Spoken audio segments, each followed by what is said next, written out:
মাওলা বলেন, ইয়া বনি আদম, ও বনি আদম, ও আদম সন্তান, লাউ বালাগাত যুনুবুকা আনানাস সামা, যদি তোমার গুনাহ করতে করতে এত বেশি গুনাহ করে ফেলো, গুনাহটা মহাশূন্য পূর্ণ করে আসমান পর্যন্ত পৌঁছে গেছে, পারবা না এত গুনাহ করতে? 10,000 বছর জীবন পেলেও এত গুনাহ করতে পারবা না যে সেই গুনাহ দিয়ে তুমি মহাশূন্য ভরে দিবা, তা পারবা না। তারপরেও মনে করো যদি তোমার গুনাহ যেতে যেতে আকাশ পর্যন্ত পৌঁছে যায়, সুম্মা আতাইতানি ওয়ালা তুশরিকু বি শাইআ, এরপরে তুমি আমার কাছে ফিরে আসো আর ক্ষমা চাও, মন থেকে ক্ষমা চাও, অতীতের ব্যাপারে লজ্জিত হও, অনুতপ্ত হও, ক্ষমা চাও, সামনে আর না করার দৃঢ় সংকল্প করো। তাহলে বান্দা শুনে নাও, আমার সাথে শুধু তুমি শরীক করো নাই, এতটুকু হলেই হবে, তুমি মুশরিক না। তাহলে আমি তোমার গুনাহগুলো যে পরিমাণ তার চেয়ে অনেক বেশি ক্ষমা নিয়ে তোমার দিকে ধাবিত হব। ওয়ালা উবালি, আমি কারো পরোয়া করি না, কাউকে আমি পাত্তা দিই না, আমি আমার ডিসিশন নিয়েছি আমার বান্দাকে ক্ষমা করব, কার কি বলার আছে। ওয়ামান ইয়াগফিরুদ যুনুবা ইল্লাল্লাহ, বান্দারে আমি মায়ার হাত বাড়িয়ে রেখেছি, তুই শুধু আমার কাছে একবার আয়। এক হিন্দু যোগী ভেতরে বসে সন্ন্যাস জীবন ধারণ করেছে, সে চলে গিয়েছে এক পাহাড়ের গুহায়, আশপাশে বন জঙ্গল আছে, ঝর্ণা থেকে পানি খায় আর ওখানে বসে সাধনা করে, তপস্যা করে। কার তপস্যা করে? বিপদগামী, সে তার মূর্তিকে সামনে নিয়ে তপস্যা করে। মূর্তিকে আরবিতে বলে সানাম, কি বলে? আর আল্লাহর এক নাম আছে সামাদ, কি নাম? কুল হুয়াল্লাহু আহাদ আল্লাহুস সামাদ, ঠিক না?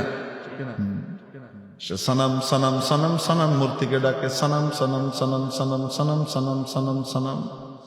নাওয়া খাওয়া সব কিছু বাদ দিয়ে, ঘুমটুম সব কোরবান করে সে তার মূর্তিকে ডাকে, তাকে খোদা মনে করে আর ডাকে। একদিন দুই দিন নয়, 1 বছর 2 বছর নয়, 12 বছর ডেকেছে। কত বছর? যেই মূর্তিকে ডাকে সেই মূর্তিকে আল্লাহর বন্ধু না শত্রু? ভয়ঙ্কর শত্রু, ঠিক কিনা? কিয়ামতের দিন সবগুলাকে জাহান্নামে পাঠানো হবে তাদের ইবাদতকারীদের সাথে। কোরআনে কারিমে আল্লাহ বলেছে। অতএব আল্লাহর এই মহাশত্রুকে সে ডেকে চলেছে কত বছর? হ্যাঁ, হঠাৎ একদিন মনের ভুলে মুখ ফসকে স্লিপ অফ টাং হয়ে গেল আর বেরিয়ে গেল সানামের জায়গায়, বের হয়ে গেল সামাদ। আল্লাহর নাম একবার বের হয়ে গেছে ভুলে, বের হওয়ার সাথে সাথে গায়েব থেকে আওয়াজ আসে, লাব্বাইকা ইয়া আবদি, বান্দা আমি হাজির আছি, বলো কি চাও। সেই মাওলার কাছে হাত পেতে নিজেদের সবকিছু চাইতে আমরা রাজি আছি।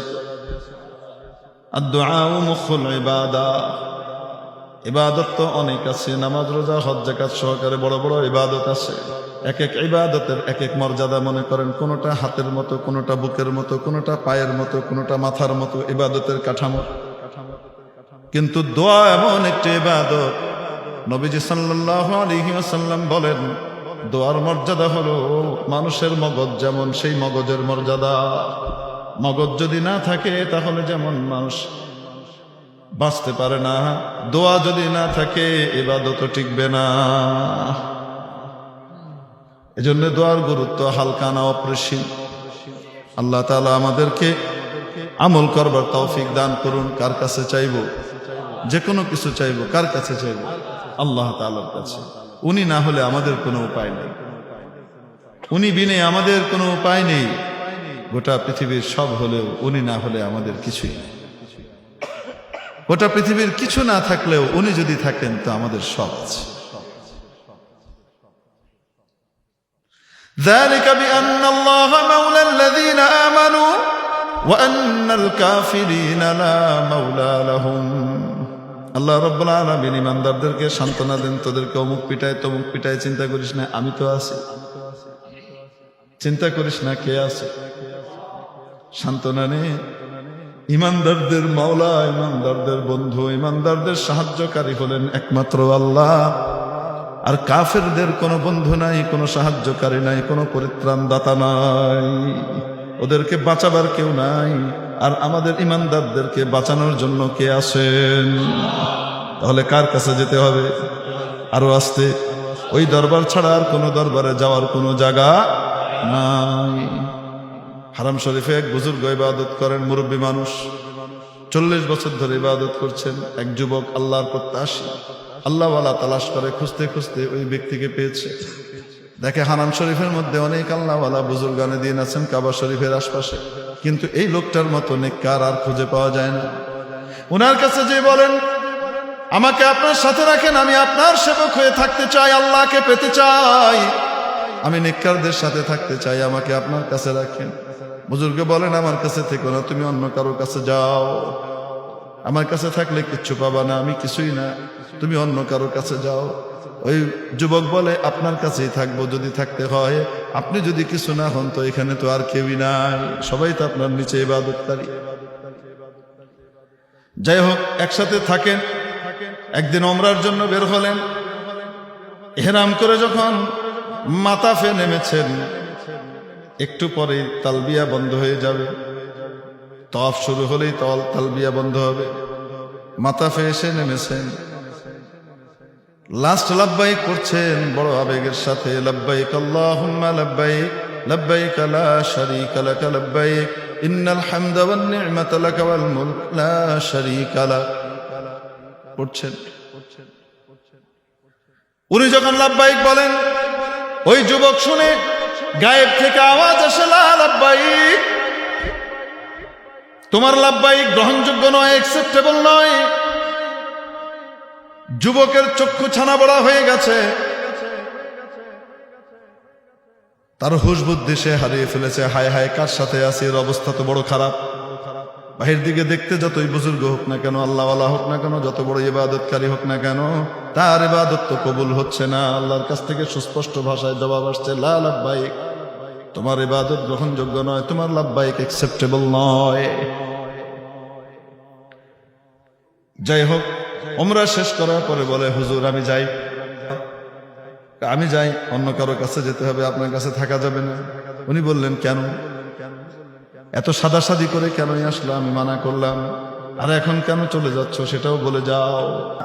গুলো বাষ্পায়িত হয়ে চোখের থেকে পানির আকারে বের হয়ে আসে, টপ টপ করে চোখ থেকে পানি পড়ে, আর বলে, বাজান আজকে তুমিও শুনে ফেললা, আমি তো আজ থেকে 40 বছর যাবৎ এই কথাই শুনে আসতেছি, যতবার ডাকি ততবার বলে গ্রহণযোগ্য নয়, আজকে তুমিও শুনে ফেললা। যুবক, তোমার তো আমার কাছ থেকে গিয়ে অন্য কারো কাছে যাওয়ার জায়গা আছে, আমার তো ওনার দরবার ছাড়া আর কোনো দরবার নাই, কোনো জায়গা নাই। উনি গ্রহণ করুন চাই না করুন, আমি তো ওনার দরবারে পড়ে থাকবো, ওনার দরজার কুকুর হয়ে থাকবো। ইয়াবামুরা ইয়া নায়াবাম জুস্তে জুবে মিকুনাম, ইয়াবামুরা ইয়া নায়াবাম জুস্তে জুবে মিকুনাম, হাসিলা ইয়াদ ইয়া নায়ায়াদ আরজুয়ে মিকুনাম, হাসিলা ইয়াদ ইয়া নায়ায়াদ আরজুয়ে মিকুনাম। আমি তো ওনার দরবারেই পড়ে থাকবো, ওনাকে চাইতেই থাকবো, ওনাকে কামনা করেই যাব। এই দরবার ছেড়ে আমি তো আর কোথাও যাব না। পাই আর না পাই সেটা ভিন্ন জিনিস, আমি জীবন দিয়ে দিতে পারি, এই দরজা আমি ছাড়বো না। চোখ দিয়ে টপ টপ করে পানি পড়ে। আজকে আমার অন্যরাও শুনে ফেললো। রব্বুল আলামিনের রহমতের দরিয়ার মধ্যে জোশ চলে আসলো, জোয়ার এসে গেল। গায়েব থেকে আওয়াজ আসে, কবুল আস্তে গরচে হুনার নেই সে তক, কবুল আস্তে গরচে হুনার নেই সে তক, কে জুজমা পানা হে দিগার নেই সে তক।